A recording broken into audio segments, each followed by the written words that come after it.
Hi, Helena. Hi, Adam. And hi to all of our listeners. We are back for 2026. I've just been hearing from Helena that we've had thousands of complaints from people who have said we've taken too long a break, apparently. So rude. So rude. We said we'd be back in Feb, and here we are back in Feb. And that's really exciting. I've been digging the hot weather. I've been digging having you back in the country as well, Helena. This is nice. This is really nice. That's it. Local summertime, La Dicks back on the ground, hanging out together and in social situations. Like, what more could you want out of your life? I know. We had a nice time. We got together and had a couple of shrimp on the barbie. Yeah. On good old 26th of January, which was really enjoyable and welcoming Mark to the country properly with the proper barbie, which I really approved of. Exactly. That was great. Had to be done. That was great. And can we just tell our listeners what the highlight of the barbecue was? You mean my little spit roast? No. The mac and cheese. Well, I made the world's best mac and cheese. What the hell? How have you forgotten this already?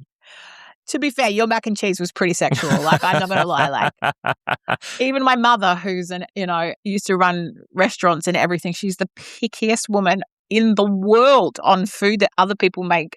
She's like, who made the mac and cheese, Helena? I was like, Adam. I really liked that. Yeah. Was it damn right? And she'd never had mac and cheese before. She could also have said it's the worst mac and cheese she's ever had, and she still would have been factually correct. She still wouldn't have anything to compare it to. That's exactly right. No, I think she's had like really cheap mac and cheese like ages ago in America, but not a proper like homemade, nice mac and cheese with actual real ingredients that don't have any expiry have an expiry date rather than not have an expiry date. Although my mac and cheese is inspired by all of the stuff I've done in the States. Like, I kind of took the best bits that I liked from all the places in the States to make that mac and cheese. So I didn't take any of the glow in the dark, no expiry date parts of it, though, to be fair. I think new age mac and cheese is much classier than old school mac and cheese for sure. Oh, for sure. Fair play. So we caught up at the end of January, and we saw each other. Was it just last week that we saw each other at Pirates of Penzance? That's right. Amazing. You, me, and good old Henry Chu got together and went and saw Victorian Opera's Pirates of Penzance. How good was that? It was my first time at the Palais. I can't believe that it was my first time at the Palais, but it really was. Was it also your first GNS? Your first Gilbert and Sullivan? I feel like I've probably seen a really huge GNS probably earlier on in my career, but definitely of recent times, I would certainly never have opted to go and watch a GNS show. Although Pirates, was quite becoming. I think, like, if you're going to go to a GNS show for the first time, I think Pirates is a great one to go to. Yeah, for sure. For my taste, absolutely my favourite. As I said to you guys when I suggested it, there's so many cast members that we both knew, and I just think it's great. Like, one of the things that I've been trying to do since I've been home, not every week, but one of the things I've been trying to do is go and see what's out there and see what's happening with performance levels and the singers that are around and the kind of things that are being put on around town, especially stuff that I wouldn't particularly be in, because obviously if there's something that's on that I would usually be in that I'm not, I would be very bitter and not want to go. You'd be a great pirate king. You should have been in it. You would have been amazing. A great pirate king. Look, I definitely think there's something in having me in a pair of tights and a fluff, and a frilly shirt and an eye patch. Definitely. I think for health and safety reasons, that could definitely work to sell out every show at the Palais. But I have to say, I really, really enjoyed the theatre itself. I really enjoyed the Palais. I'm a huge fan. For those of our listeners that don't know, the Palais Theatre is quite a big theatre that we have in Melbourne, and it's down by St Kilda Beach. And it's traditionally a rock venue. Like, it's a real, rock and comedy venue. That's how I've always known it since Victorian Opera has come in and become resident there. I've loved seeing them there. It's so good. I'm not entirely sure that for opera it's like, the be all and end all of acoustical spaces, but given that the GNS was mic'd and had the orchestra and everything, I think it worked really well. And I think it's tough backstage as well. I'm going to say, I think it's not a big space backstage for putting a cast. Gotcha. I know for bigger casts, they've definitely had to put tents and stuff, like, marquees for dressing rooms. I don't know if they had to do it for this. We don't have a lot of theatres that are really great with backstage space, I have to say, in this country, or in this city even, in Melbourne. I think the Regent probably is okay. Yeah, Regent's great. Done stuff in the Yeah, the Regent's okay. But, the Ath is tiny. Obviously, the Ath is a tiny theatre anyway. I like Hamaj. Hamaj is good. Comedy theatre is comedy. Oh, my God. The backstage, it's decent, but it's just, 20 stories tall and so, so tight. My overriding memories of the comedy theatre performing there are just everything feels really narrow and really claustrophobic. Yeah. Yeah. What's the funniest space you've ever had to get ready in? It doesn't even technically have to be classified as an actual technical, backspace area. Mine is when I was singing in Spain, we had this ridiculous little tour thing that we did. They put the British singers, it was like a festival thing, right? So all the Spanish singers were there and they got treated really great and they got to do all the gigs that were close to home and in the bigger theatres, and the what was classified as the British or the English singers that came out for the festival, we just got given all the gigs, right? So we did this gig that was in a school hall and basically like a basketball court. There were 2 people that attended the concert. Oh, my God. And the changing room was a room that was basically like a storage room, and there was a sofa, but instead of the sofa being on the floor for you to sit on, the sofa was on top of the closet. So you walked in and you kind of had to maneuver each way. And there was one single chair and a mirror about the size of my chest. Oh, my God. Just going to put it out there. And then and the chair was kind of there, but then sofa on top of the thing, all these things were stored on top of each other, like a little domino furniture effect. And you just sat in there the whole time being terrified that something was going to fall on you. And but it wouldn't have mattered because no one would be there to care because there were 2 people in the audience. Oh my God. Was this Santander? Is that the... Yeah, in Santander. Yeah. See, I did that, I think a couple of years after you, I did that festival, and they clearly had got their shit together because I did an awesome and gorgeous church in the middle of nowhere, which was only lit by candles, which was gorgeous. Wow. And then I did their headline venue, and it was huge. And that's the one where I forgot it was a song cycle in Spanish in Spain, which is the stupidest thing I ever agreed to do. And I got, I think, 2 numbers in, I forgot what the next song was. And you're standing there in front of thousands of people going, oh, okay. So I think I've told you this story, that I turned to the accompanist who was Spanish in his own right and only spoke Spanish. I said in my broken Italian/Spanish, I went, I've forgotten the next song. What's the next song? And he looks over his music and smiles at me with this big, beautiful smile and goes, tre, as in number 3. I'm like, the next song is number 3. God. Oh my, was just, yeah. I'm like, oh my God. And so literally, again, all these people looking at me, awkward silence. I have no idea how long I actually paused for, but I ended up walking over to the piano, looking over his shoulder and going, okay, now I know what I'm singing next. And then came in. I'm like, this is horrendous. We have all had those moments, but it was definitely something like that. And maybe you had a better time because I told them off something royal when I finished. I was like, you cannot treat us like shit. You basically just pawned us off. It was disgusting. The thing is that they realised towards the end that I was actually quite good value, and they'd really just not taken any of us very seriously. And then they did the kind of final gala concert, and they were asking us for finale songs that we could sing. And my curtain call song has always been "Art is Calling for Me." I want to be a prima donna, donna, donna. Nice. And they were like, okay, we'll put that in, but then the Spanish people will sing the final number. And I'm like, it's kind of a final number, it's not. And I was like, well, what are they going to sing? And they sang West Side Story, but in English, and none of them could really speak English. So they did a West Side Story medley. Tonight. Sorry, that's I'm not having a go at Spanish accent, but I thought that was your Romanian accent. That's my Indian accent, actually.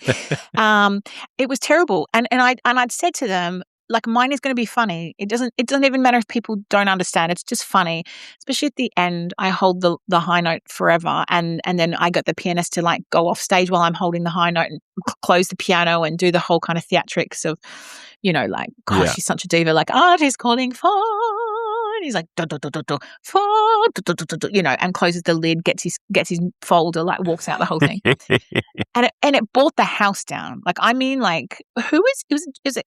Thomas Krause. Was it Krause that was the guy that? Yeah, he was the head of it, and he was in the front row, like crying, like he was on the floor, like he'd come out of his seat. Wow. He was laughing so much, cheering, like standing up. I kid you not, right? The Spanish group who had treated me so badly, like the whole way through, they get on. Tonight. This is the applause at the end. I was just like, well, motherfuckers, if you had listened about what needs to finish. But of course, they didn't want to put the non-Spanish singer on at the end, and they paid the price because I bought the house down, and it was the most tepid golf clapping like that you've ever seen in your life. Wow. It was great, and I felt justified. I felt just Viva Helena. Did you get the 5-star big dinner event that did they do that in your year? Yes. They did it for us. That was I think that is the first time I've had like beautiful 5-star proper silver service, like where every single person gorgeous had their and own such a beautiful venue for memory too. Yeah, that was incredible. And it was sponsored by Volvo the year that I did it. So we all had Volvo drivers. So we all got the latest Volvos to drive us around everywhere, and it was kind of worth it just for that because I'm not a massive car head, but I do appreciate a luxury vehicle, and they were really nice cars that they had us driving everywhere, and that was a good deal. I think you definitely got better the year you did it. I had so much to say. You fixed it for me. Thanks, I appreciate that. I think I did it 1 or 2 years after you, because I think that was the reason that I did it, because I heard you'd said. Yeah, I think you did. Wait, you told me. Sorry, what? Oh, yes. You stayed in a convent? I swear we stayed in a convent. I did stay in a convent. Yeah. Yeah. No, well, it was a monastery for me, but oh no, was it a convent? I think it was. It was definitely a religious institution. Yeah, 100%. Yes. Yeah. That was cool. That was really cool. I remember there was a beautiful restaurant nearby where they had no menus in English, and it was Ivana and Kishani and myself, and we kind of went to this restaurant with our little like pocketbook Spanish, pocketbook because back then in my day, we all had internet, but of course you don't do roaming and stuff back then because it was so expensive. So we had no access to internet while we were outside of the building, and we'd go to this restaurant. And we'd do menu roulette. Like, we kind of understand what that word means. Like, let's go with that. So many testicles. I ended up ordering the squid ink, and it was amazing. And you could see them. I think it was not just squid ink, but it was like a really localized, kind of dish. And you could see them like looking at me very questionably, like when we ordered it. But I have to say it was one of the best things I've tasted. It was so good. Some of the other dishes, we're not even sure to this day what was in them. But that's part of the experience. Oh yeah. Well, for me, the big, apart from getting driven around in fancy cars, it happened over the time that the London bombings happened, and so my wife was in London when it happened. So I was in Spain, and I still remember having a break, during one of the big orchestral calls, and everyone's phone rang at once. And it's that really surreal moment you see in movies where something dramatic has happened.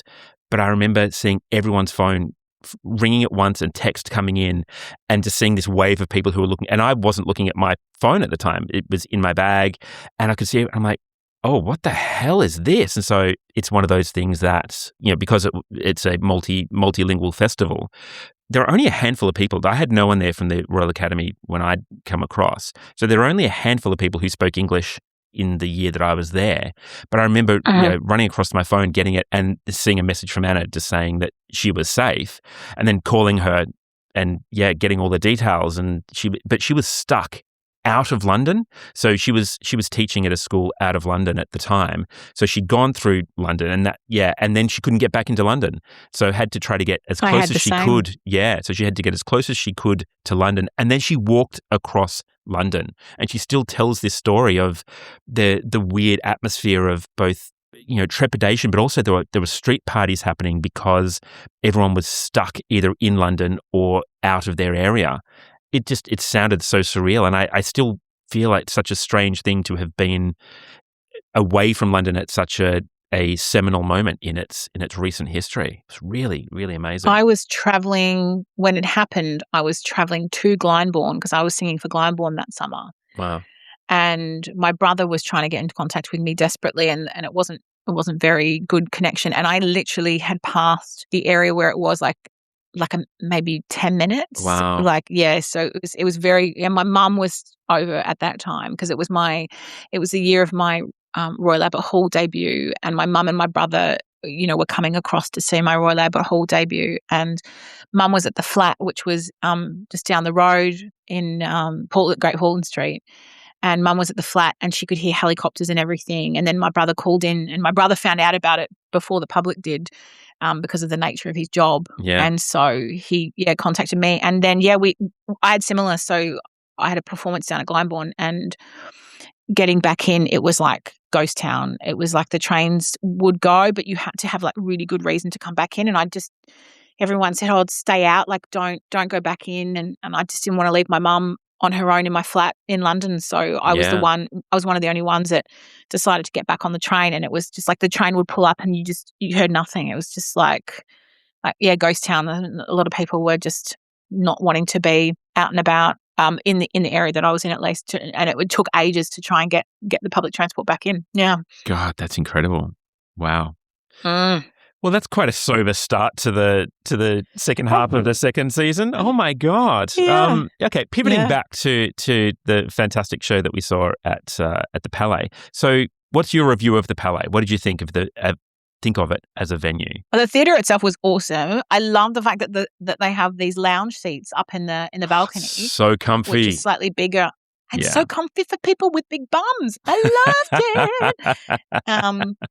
Not that I didn't want to sit close to you and Henry, but it just meant a little bit more room. And as I said, it's not an opera theatre by far, but I liked it. And I know you got very grumpy at me because I admitted to you that I'm not a huge GNS fan. And I'm still grumpy about it. I still a little bit haven't forgiven you. But what I did notice was that with GNS comes such a diverse audience, and I found that really fascinating. People who would never probably go to the opera, people who, the joy of GNS has been around for many years in a more mainstream way than opera necessarily is. And what that brings, the kind of people that brings is really variable. And I mean like age variable, what people's interests are. And you see like masses of lines to get in the theatre and people bustling, and that was quite exciting. Like to be a part of that, I really enjoyed that. I really enjoyed the fact I felt very proud that an opera company per se were the ones putting it on, and not just like a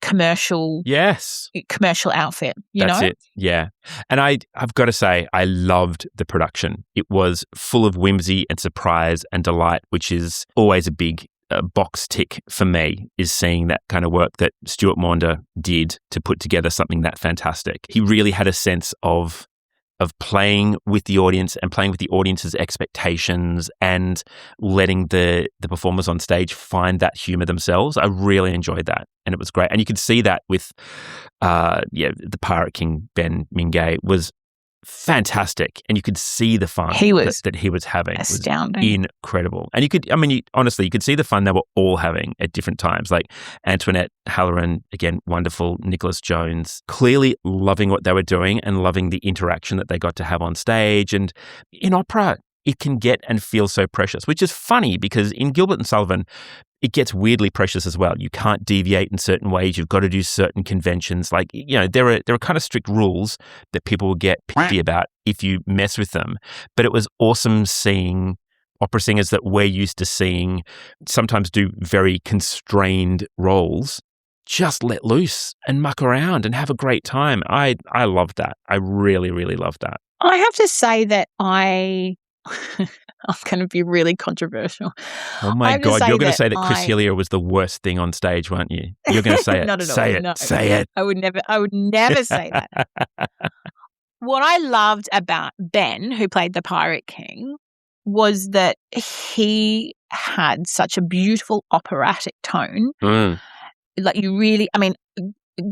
he also had a part that allowed him to really sing beautifully. The way that the part was written gave him that opportunity, gave him that fuel. But he was so strong vocally, and in the sense, I know he does a lot of theatre and stuff. I know he's not just he's not just a theatre singer or not just an opera singer. I know he kind of like lives in between the two worlds. And I found that his singing was outstanding, but also his comedy and his patter, and you could understand him. You could always hear his text. Text was glorious. And that was great, because I have to say, and this is going to make me sound like a complete snob, but I'm going to be honest. I always think of people, like I know Gilbert and Sullivan can be cast by music theatre, like with music theatre singers or with opera singers. I know it can go both ways. Ish. For me, I've always thought of GNS as singers who are not great vocally, if I'm honest. So, and I don't mean that they're bad singers. That's not what I mean. But I mean like that their skill set is slightly more variable than like a Verdi Wagnerian singer. And so because I come from the school of bel canto and all that kind of stuff. I'm not a snob. I'm absolutely not a snob, but I will say. I love that. I'm not a snob, but. But no. And I'll fully admit this. I'm not a snob, but it hits me when people can't sing well and they're employed to do so. Yeah. So like if someone's on stage and the singing is second rate, because I'm a technician and because I'm a singer first and foremost, that annoys me, because I'm like, well, no, there are people that can sing well that could probably still do that. But when people are hired for slightly different reasons, fine. So it's like when you go to music theatre and you see a television actor that's put in, and yes, they can sing, but they're brought in for the name or they're brought in for a different skill set. So in my mind, and and I'm quite happy to say it, I would always think of any opera singer who is in a GNS show predominantly are probably not as great vocally as singers that you get in more set repertoire. Oh, so yeah, that is controversial, because I disagree. Because as I was saying to you, so much of what Arthur Sullivan did as a composer was very much focused on his pastiches of other operas, because he obviously he has written some beautiful, beautiful music. So you should be a versatile operatic singer to be able to do the full width and breadth of what Sullivan gives you to play with. Yeah. Yeah. And that's cool. And you know a lot more about it than I do. But I'm just telling you, like, I think part of the reason, because you said to me, like, you're like, well, why haven't you ever done it? Well, I don't know a lot about it. And so I don't understand it as intrinsically as you. So I'm coming at it really from almost like from a member of public who doesn't know much about it, but is there just for a good night. Did I have a good night? Absolutely, 100%. Did Victorian opera do a great job for me? Yeah. Like it passed super quickly. It was beautiful to look at. I thought all the singers, in their own kind of different ways, did great jobs. I knew some of the music, so that helped. Like I felt very much like a member of public going in to watch something rather than an operatic expert per se. Because that's nice. I like that. And that's cool. And was I surprised? Yeah. Was I, did I enjoy it? Absolutely, 100%. Like I had a great night. And that kind of stuff passes often more quickly than a night at the opera, unless the night at the opera is, really fantastic. So it's just a different way. But I've always, and I don't mean it snobbily, like, oh, I look down on those things. I don't. I appreciate what they have to offer. I appreciate like all that pitter-patter stuff. I appreciate, all the comedy and the timing and the dancing and the movement. Like Nick Jones, who I've worked with before, Nicholas Jones, a tenor who did Frederick in it, like superstar material. Like again, like Ben, I thought he still sang beautifully. It was still really good singing, but he still lent himself really well into the style. And I didn't think that I'd appreciate that as much as I did, but I was like, actually, I didn't listen to him and go, oh, he's an opera singer trying to sing like lighter stuff, And yes, as an opera singers, we have to be versatile, of course. I'm doing Rossini pitter patter at the moment, and that in a way is similar to GNS, in its kind it's because that's what he was referencing. Yeah, when he wrote when he wrote those pieces, he was referencing Rossini, and he was referencing Donizetti, and he was referencing Verdi. And I get that. And it was funny because I was in a coaching with my Rossini Cenerentola today, and my coach said to me, the one thing you have to be a little careful of, Helena, is that you're not used to being seconda donna. You're not used to being like he said, so in these big ensembles, you are used to being the bel canto queen or heroine.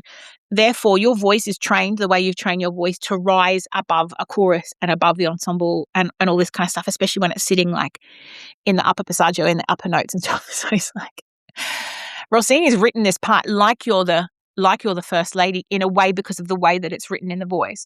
You've got to be really careful not to just like powerhouse this through to the end and be like, and I was like, what? Me, seconda donna? Like, you're pushing people off the stage. I know this is going to happen. We're going to see you in the paper. Rental is going down.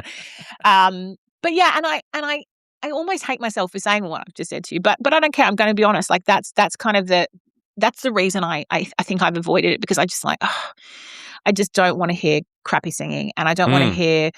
I guess that's what. And look, for me, it's a great night. As I said, I had a really lovely night. Of course, I'm picky because it's part of what I am, but I don't know enough about the genre to be as picky, say, as you could be, because I don't know it for what it is. But as a night out and as a spectacle, and the fact that they got so many people to the theatre, for me that gives me joy. As an opera company, they're putting it on. They're getting bums on seats. They're selling out tickets. We went on a weeknight, didn't we? And there was plenty of people there. And that makes me happy. It makes me happy that people are at live theatre appreciating, live talent. And yeah, so I thought that was great. And they were employing opera singers. Yeah, we knew nearly the entire cast because they were the cream of the operatic community. And that there's a lot to be said for that. Like, that's part of the remit for Melbourne Opera and for Victorian Opera and Opera Australia. We're supposed to be supporting opera singers and pushing the art form out there and making sure that it's a sustainable industry. And they clearly were doing that really, really well. I really approved of that. The way that Victorian Opera support their emerging artists, like all their young artists that they've got, and their emerging artists, and they were they made up a lot of the ensemble, and they were phenomenal. And the sound they made was phenomenal. So good. Those ensembles were stunning. Yeah. And that makes, they were having such a great time that feeds off the energy to the audience. But also, I'm just so delighted that these young opera singers who are coming up through our ranks are being able to be a part of something like that, where it is fun and it's infectious and it's, and they get that thrill of going out there and the audience just being so behind it and everything. I think that's a wonderful experience to have. It was very cool. It was very, very cool. I'll tell you the other very cool thing that I've seen recently was Piper's Playhouse, which is it's a Parisian cabaret burlesque immersive experience that's on at Crown Casino at the moment. And it was incredible in terms of the quality of performance and the immersive experience. It was so cool. Like, you enter through a maze and it kind of sets the tone. They've got Jimmy the Queen, and they've got some amazing burlesque dancers and contortionists and like a hand balancer there. They had an amazing performer doing bubble art, like a whole act, like just doing bubble work. And you're like, what? How is that entertaining? But it was so engaging. It was one of the coolest things ever. I had a real moment when I was sitting there going, oh, this is the epitome of cool. But it was because it was so well executed. And I was sort of like you in the Gilbert and Sullivan world of going, I know nothing about burlesque. I know nothing about cabaret broadly, like stylistically, or about circus or any of these other elements that they brought into it. I know about immersive experiences and those kinds of things. And for that, my brain kind of was tickled and was going, oh, I can see how you've done these very clever things with this space. But at the core, watching the artists on stage, I was just blown away, and I was a genuine audience member in a way that I don't often get to be. I'm usually watching the strings. I'm usually very conscious of going, oh, God, they've used this type of light for this type of thing. Oh, that would have been expensive. Oh, God, I wonder how many rehearsals that took. That would have cost them a fortune. Those kind of things. In the same way that you look at things technically and go, wow, that breath control or that use of diction and thing. That's how I look at it from a producer's mind. But this experience was so all-consuming that I had just a genuine night of being a punter, and it was so good. And I've got to say, it was topped off by they made an announcement, partway through going, and, the party keeps going after the show tonight because when the show finishes, we turn into Le Piano Bar and we've got an amazing piano bar that runs till 1 a.m. And as I was watching it, I'm like, oh, who would have been so cool for this? Trevor Jones. Like, he would have been perfect. And they went, and our performer is Trevor Jones. And I'm like, what? And I looked across at Anna, my wife, and I'm like, and there was Trevor. And he's like looking at me. I'm like, oh my God, it's Trevor. So we got to hang around and listen to Trevor do his thing. And Trevor, he's just so versatile. It's crazy because, again, that I saw that on a Friday night, and on the Saturday night, he was conducting Stonington's Opera in the Park. And I cannot express how different those two deliveries.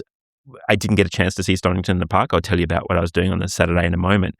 But I saw so many clips from it, and everyone's been raving about what an amazing show it was and what a great job everyone did. But Trevor holds his band together, and he's this fantastic conductor and all these kinds of things. But watching him doing Billy Joel and Elton John and the high energy just bashing away on that piano, the piano spun. So it revolved in the center of the room, and he kept telling the technician, because he would stop then for a while and he'd play a little bit and he'd be chatting, and he's like, let's spin it again. And so then he would just keep playing, and the audience was all singing along and having a ball. I'm like, this man, so insanely talented, but so much energy, like to come off a brilliant show and then bring all of that energy to hold a whole room absolutely engrossed and wanting to be part of the party. It was just so cool. It was awesome. Yeah, highly recommend that. I don't know when it's wrapping up, but I hope it's going to hang around for a while because it's a very, very cool experience. Highly recommend that to anyone who's in Melbourne. And if you see it coming to another city, go along. God, it was good. Just genuine, pure joy. It was great. Hey, that's not something I'd even consider, but it sounds cool. It really, really was cool. And I've got to say, the next night, the reason I couldn't go and see Stonington's Opera in the Park was that I went and saw Dinner Anyone, which was Art Etcetra's production that was originally commissioned by the city of Boroondara. It's now been touring, and it's just done a show for the city of Bayside and at Kamesburg Gardens. And it was so cool. I love outdoor theatre. It's just, there's something really accessible about it in a way that you wouldn't necessarily engage. Like, I don't know if I would sit through a show like Dinner, because I've seen it before. I was part of the commissioning team. So I don't know if I'd sit through it again because I've seen it. I know the show. I know the laughs. It's kind of cool. I'd go to support the people, all the people I know in the production. But the fact that it was outdoors, I went, yeah, picnic, take the family. This is so good. And that barrier of entry, lowering that way is so good, of just making it so accessible. And they did such a good job of that. They really met the audience where they were in that space. I loved it. I think it's great, like, to attract more people, to feel. A lot of people feel very anxious about going to the opera because they feel like they've got to dress up, or they feel like when they go to a theatre, they feel a bit, enclosed in the space. I personally, I'm not a fan of going to outdoor theatre, music, anything. Fair enough. It makes me just feel like I'm at I don't know, like an outdoor camp or something. But I sound like a snob, but I love the theatre. I love the feeling of the theatre. I love when the lights go off. I love the dark. For me, I'm just. But then you're trapped if it's not good. See, this is my problem, right? If I go to see a show and I'm stuck there in slightly uncomfortable seats, unless you're at the Palais where the seats were really comfy, slightly uncomfortable seats, and then you go 10 minutes in, oh no, I do not like this show. This is not fun. I've left it's before. Horrible. Oh, see, I find it so, I have as well, but I hate, that breaks my heart and makes me feel not really, frequently. really anxious. I hate only that. Twice in my life I've walked out of something. But I had to because it was so bad. One of them was Opera Australia, actually, at the State Theatre. I was just about to say, it wasn't something that I put on, was it? Or that I was in? No, it was Opera Australia. That's good. Glad. It was Pearl Fishers, actually. Oh, I wasn't. See, I've done the same, and it was an Opera Australia production, but I wasn't going to name it. But you've named and shamed. I named it. To be fair, it was a long time ago. I know the production you're talking about, and I feel like I only made it through the first act, and I think I left as well. I did not. Also, I'm gonna be brutally honest. Pearl Fishers not my favorite. Really don't enjoy Pearl Fishers as an opera. No. At the best of times, like when it's well done, I still don't think it's great. It's got one good number, And I learned that the hard way. Yeah, I was gone. Yeah. No. Did you make it to interval at least, or did you just do a runner partway through? Did you hear the overture and go, nope? No, I did. No, I did. No, of course I'd give it a go. I made it to interval, and then I was like, no, I'm just absolutely not going back. No, not a chance in the world. But outdoor theatre. I mean, as I said, I think it's a great idea, and I love the fact that people put it on, and I love the fact that people who would never go to the theatre would go to stuff like that, and Opera in the Park, and all these things that the councils run, and all. Like I love all of that. It just gives families and people a chance to feel a little bit more casual and comfortable, and dress a little bit more casual and comfortable, and all of that. No, I think that's great. Yeah. But nope. But also, what I love is that picnic experience of being able to sit and eat during it. I feel it's always tricky in a theatre doing chips and dips during an opera in a theatre. See, there's something that stems from my life of when you're younger and you do a lot of performing at dinners and things, and like as a student you do it, and you're like the background entertainment and people talk and they eat. I cannot stand it when people talk. Oh my God. Or eat when I'm singing. I just can't do it. Talking's different. You got to pay attention. Don't get me wrong. Like a little aria or something. Yeah, like fine, okay, whatever. Like I'm glad people are having a good time. I'm glad people are drinking. But I just tell you, yes, you're glad people are drinking. Glad people are drinking so they can just chill the hell out. But there's something about it because on those outdoor experiences, people like chat like under their breaths and stuff, and like all that kind of thing. It's not. It's maybe not they do when you're engaged. Singing, not me. No, they're paying attention to me. They bloody do. They bloody do. Stop it. Stop. Well, I'm going to be watching them because I've got a few outdoor gigs coming up soon, so I'm going to be watching them for sure. Watching them damn close, making sure they're not speaking. Because I'm attending one in a few weeks. So we go to.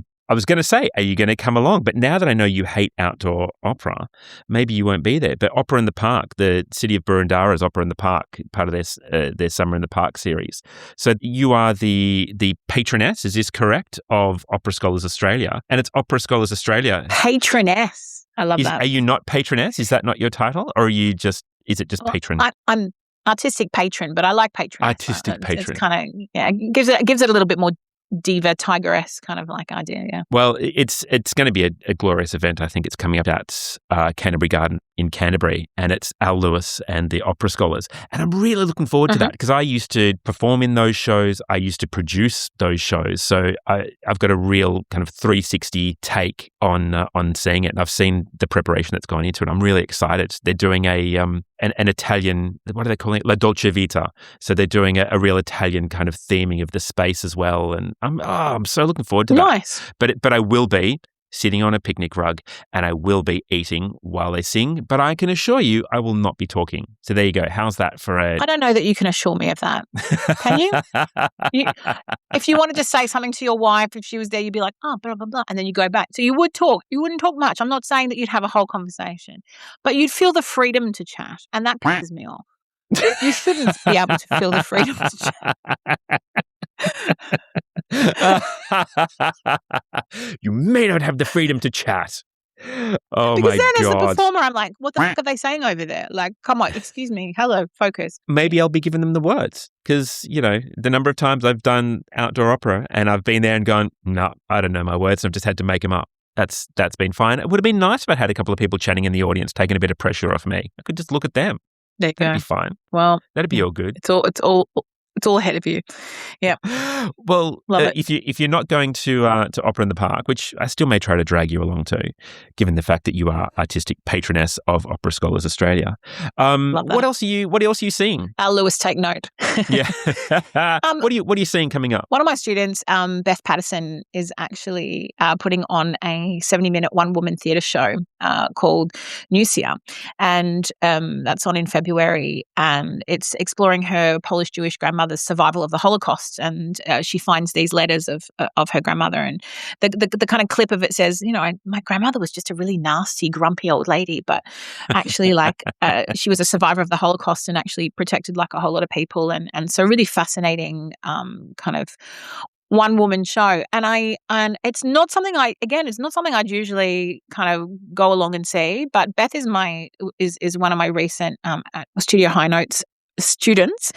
And I just think she's so incredibly talented. She's a playwright. She's a producer, director. And it went to the Fringe Festival in Edinburgh as a, kind of quantified, unknown kind of act, So one-woman cool. show, which she produced, directed, acted in the whole thing, and won literally everything, literally every award, and she didn't even really know about the awards, and she kind of left with this kind of 5-star reviews and winning all these awards. So I'm super keen to go along and see her do her thing, and also just to experience something that I wouldn't usually experience. Again, I'm into plays, but again, music is my life. I appreciate really good plays. I do go to them, but it takes a lot for me to go to straight theatre.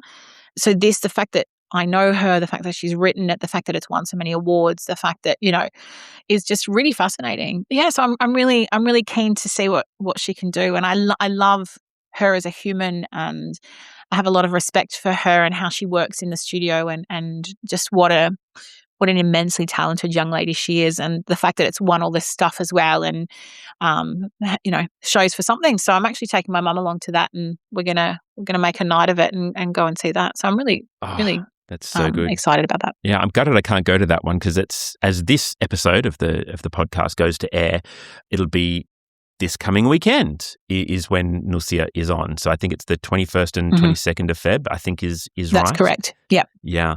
Yep. It looked amazing. I was really, really disappointed I can't go to that one. But funnily, I'm rehearsing for a show with our friend Henry. We're doing we're putting a show together called Henry and Adam's Excellent Operatic Adventures. We've got a video shoot for that, for some of the promo material. So that's wrecked my weekend.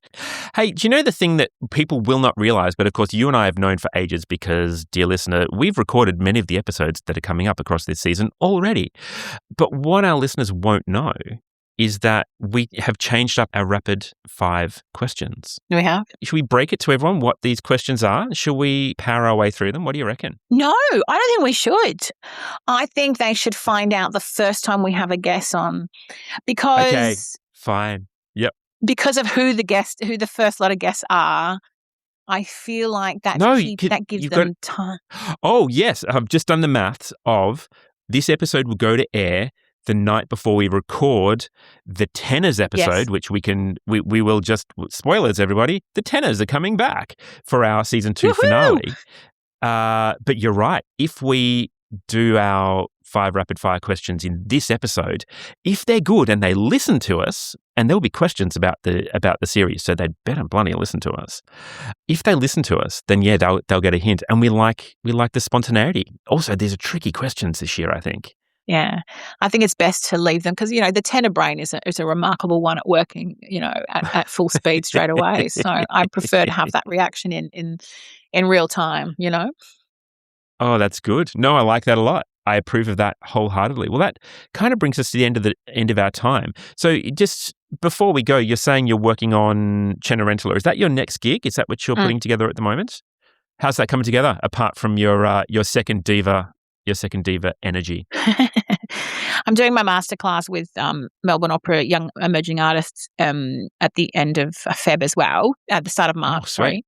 I'm doing a masterclass with Melbourne Opera Emerging Artists at the start of March, which is going to be wonderful. So I'm really looking forward to that. But yes, Cenerentola is my first gig. I'm making my debut as one of the evil stepsisters, which is so much fun. But holy crap! How evil are you going to be? Have you worked it out? Well, have you actually started to work through just how evil you're going to be? I have to say, I did have my coach, Raymond Lawrence, is coaching me, and he was chuckling at my recit because I was being such a knob in the recit, to Cenerentola.